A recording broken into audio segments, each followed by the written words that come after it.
So first, we are going to talk about the Lexus memory system. So in the Lexus memory system, it saves 3 items: your seat, your steering wheel if it's power adjustable, and your side mirrors.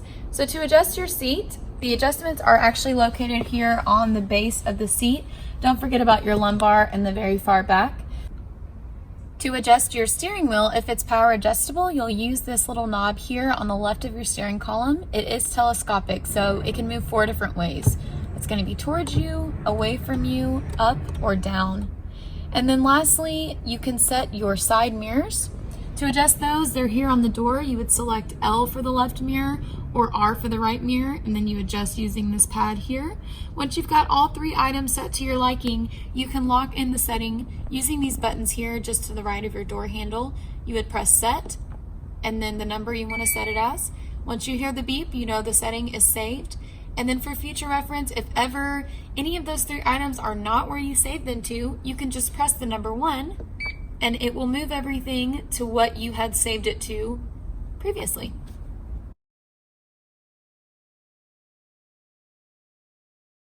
Right now, I'm going to show you on how to save a preset or save a favorite station of yours.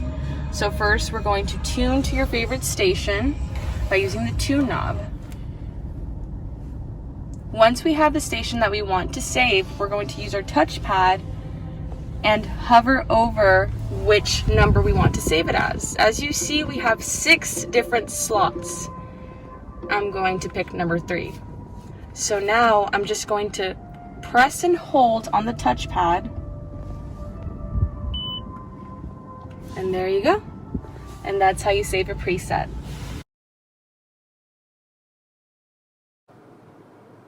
So let's talk about the navigation system in your car. There's a couple things you can do to adjust certain settings. What I like to talk about first is, you see that little top left corner icon? Right now it has a little red N. That's how you can change the orientation of the map. Right now it's set for north is always up view. Maybe you like it to turn with you. So what you would want to do is take your little pink cursor, and to do that you just use this Lexus mouse pad. I'm gonna move that little pink cursor over there to the little compass. I'm gonna click it, and that switches the orientation. One thing that's really nice is you can actually use voice commands to put an address in, and they work phenomenally. What we're gonna do is focus on actually putting an address in manually though. And to do that, again, we're using your Lexus mouse pad. We're gonna focus back on this screen. You're gonna take that little pink cursor and move it over to that magnifying glass. When you press it, a little more options appear. This is how you're gonna be able to input a new address. You'll hit search, and then you'll actually put an address in. So for example, we're gonna put Lexus. So we're gonna put 6, 4, 2, 1, and this uses predictive texting. So as you're typing it in, if you see your address, you can actually just go over there and click it. And that's how you'll start the address. Once you click go and the address starts, it will start trying to navigate you to your location. Before it actually starts the navigation, it'll actually give you some options here. You can click 3 routes to see different route views, or you can click edit route. A really good thing is you'd probably want to click edit route just to make sure that this is not avoiding toll roads. So you'll click edit route, you'll click preferences, and you see right here it says avoid toll roads, and that's on. So you probably don't want your vehicle to avoid toll roads, so you can just click it. So that way there's no blue check on there. As long as you don't have a blue check, that means it won't avoid tolls anymore. So I'm gonna go ahead and save it, and I'm gonna click OK. What you can do though, is if this is an address you frequent to, you can actually click save. When you click save, this will actually put it in an address book for future references. So now that you just saved your address and you want to be able to access your address book, you can go using this pink cursor again. We're going to go to the magnifying glass. We're going to click that.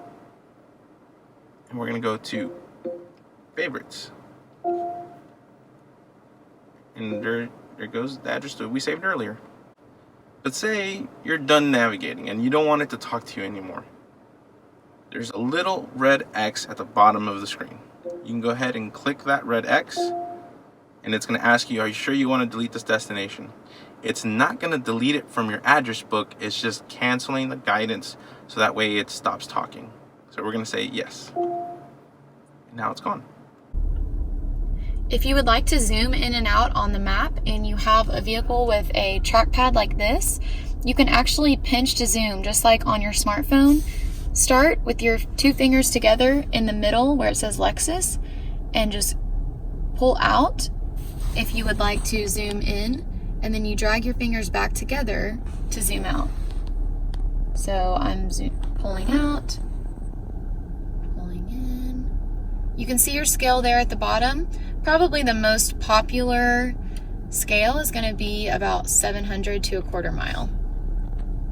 You can also zoom in and out by these plus and minus signs. The plus sign will zoom in for a closer view. The minus sign will zoom out for a further away view.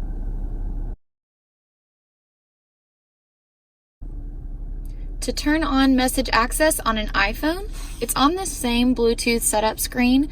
You're looking for Lexus ES connected, and then you want to click right on that blue circle with the lowercase I in it. Tap right on the circle, and then you're going to turn on show notifications. On an Android, it'll actually just give you a separate pop-up window that asks if you want to allow access to messages, and you'll hit allow. Now, one question we get a lot is if more than one phone can be paired to the car at a time. We can only actually have one device active, so there is something you can turn on called preferred device setting. The default setting is that the car is just going to pick up whoever's phone was last paired. If you turn on preferred device setting, it picks one device that's connected to the car, and that device will always trump any other device if it's in the car. So let me show you how to turn that on. So to turn this preferred device setting on, you will click the menu button by your mouse, go over to Setup, then to Bluetooth, then to Detailed Settings, Preferred Device Settings. Go ahead and turn it on first by clicking. Then you can select if you want one device as the preferred phone or a separate device as the preferred audio player. So I'll click Preferred Phones. Let's say I want Ryan's phone to be number 1. I'll click his phone, then I'll click Move Up, and I keep clicking Move Up until I get him all the way to the top. And then you don't have to hit save or anything, you can just back out of that. And then you can do the same thing for preferred audio player.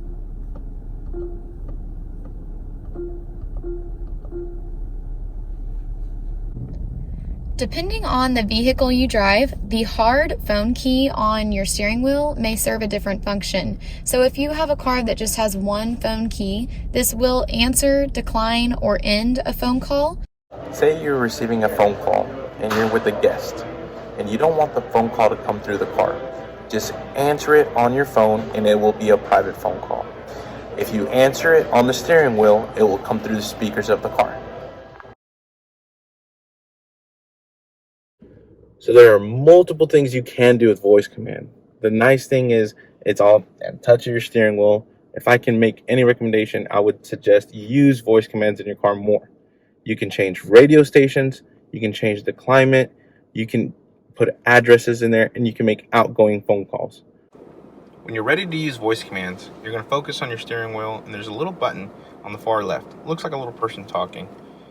When you're ready, you just tap and release like a doorbell, and then the voice commands will start. Very important to make sure you wait for the beep, and then you can speak. If you try to talk ahead of it, then you're going to get cut off by the vehicle. So just an example, you're going to click it. You hear that beep? That means she is now listening to us. So here are some examples. If I click this, tune to 101.1 FM. 101.1 FM. Get directions to 6421 Lemon Avenue, Dallas, Texas.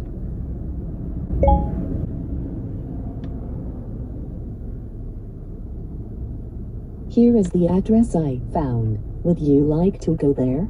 Go. Starting guidance.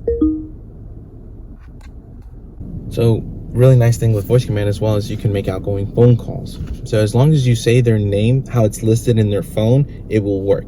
If you try to give it a different name other than what's listed on your phone, then it won't work. So for example, we're gonna make a phone call here. Call David Lama. Calling. Set temperature to 72 degrees. Changing to 72 degrees. So today we're going to be demonstrating the Apple CarPlay on the Lexus models. The two things that you'll need is an iPhone and a Apple licensed USB cable. Whenever you have these, you'll just open up the center console, locate the USB ports, and get it plugged in. And once it's plugged in, you'll just plug it into your iPhone. And it should pop up on the navigation screen. And on here, it'll show you your Apple CarPlay home screen. And these are all the apps that are compatible with the Apple CarPlay. Some of the main ones are the Apple Maps, Google Maps, and Waze. One of the other benefits of Apple CarPlay is you can look for your music and have it visualized on the screen through Pandora, Spotify, Apple Music, or iHeartRadio. Over here on the steering wheel, in order to use the voice commands, you'll just press this button, push and hold it for about 3 seconds, which brings up Siri. Siri can send text messages, make phone calls, play music, look for navigation settings. For the first one, we'll just have Siri try and find a location for us. Hey Siri, can you get us directions to Vidora? Getting directions to Vidora. So whenever she looks it up, she'll obviously pull up Apple Maps and she'll give you the fastest route possible to Vidora. Starting route to Vidora. Proceed to the route, then turn right. You can also use Siri to play music through Spotify, Apple Music, or Pandora. We'll ask her to play a playlist through Spotify for today. Hey Siri, can you play the classical playlist through Spotify? Now playing classical on Spotify. Hey Siri, can you send a text message to Raziel Sanchez? What do you want to say? Hello. Your message to Raziel says hello. Ready to send it? Yes. Okay, it's sent. Hey Siri, can you call Raziel Sanchez mobile? Calling Raziel Sanchez. Mobile.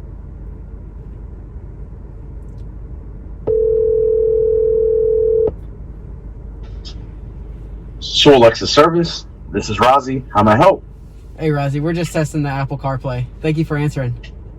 Oh, anytime. See ya. Have a good one. So the main things, highlights, you can do it for the maps, music, text messages, and phone calls. And it's all can be tied in through using Siri on the steering wheel. So right now we're just going to go over the Lexus safety features to make sure that they're on and for us to get a better understanding of what each one of them does. So now we're going to be focusing on the steering wheel. On the steering wheel, you'll see arrows. You might have them on the left side or it may be on the right side. These arrows control the screen behind your steering wheel. Right now, I'm going to hit the left arrow and you'll see the screen change through different pages. The one that you want to get onto, it's the one that looks like a gear or it looks like a sun. But ultimately, this is your settings page. And I'm just scrolling up using the up button so we can start from the very top. LTA, this is your lane trace assist. And the way to click into it, you'll hit the white dot. I click the white dot, and it's showing me which features are on. The lane center, that is what's going to keep your vehicle in the middle of your lane. The steering assist, this is the actual steering wheel moving a little bit. The alert, you will either be alerted by a vibration. The entire wheel will actually vibrate, or you can have it where it alerts you through the speakers. The sensitivity is at a high. You can definitely adjust this by hitting the white dot. So if I hit it, it'll give you some different options, and then I'm going to hit the down arrow. And now this takes me to sway warning. Sway warning is after you've swayed a bit in your lane, the vehicle will actually let you know to take a break. A coffee cup will actually pop up on the screen. The sensitivity is at a standard. You can definitely increase this or change it to your personal settings. And we'll leave it on standard for now. Now, to get out of this page, you do have to press this button right here. By clicking on it, it takes us back a page. So now we can move on to your pre-collision system. This is what's going to help you so you don't rear end somebody in front of you. So let's click onto it. It is on and active, and the sensitivity is at a mid-range. You can also increase that or decrease that. So what pre-collision system does is that if it senses that you're about to rear end somebody, you'll actually see the words brake on your main screen and on the little screen. And if you're a little too late to brake, the vehicle will actually brake for you. And now let's back out of this. The bottom one, PKSA, this is your parking sensors. This is what actually beeps at you when you're getting too close to an object when parking. So it is on and active. We can definitely increase the volume or decrease the volume. And let's just get back out of that. This is your parking support brake. This is what's going to prevent you from hitting something. So if you're backing out or you're pulling into a parking spot and the vehicle senses that you're about to hit something, it will brake for you. And let's hit the down arrow.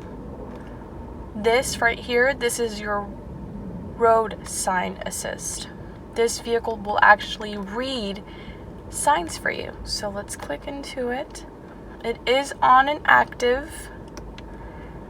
Excess speed, this is where you can change how you're being notified. So you can have it where it's visual. You'll see a sign, a road sign on the little screen right there, and it'll light up orange whenever you're going over the speed limit. Or you can have it visual and audible where it beeps at you if you're going over the speed limit. Notification level, this is where you can pick the speed where you want your vehicle to alert you. So for example, if we pick 5 and the speed limit that you're driving in the neighborhood is 25 miles an hour and you're going over that limit, if you're going over 5 miles over that, the vehicle will actually alert you. Others, would be either do not enter signs and stop signs. These are other road signs. And we can back out of that. And right there, ladies and gentlemen, those are your Lexus safety features.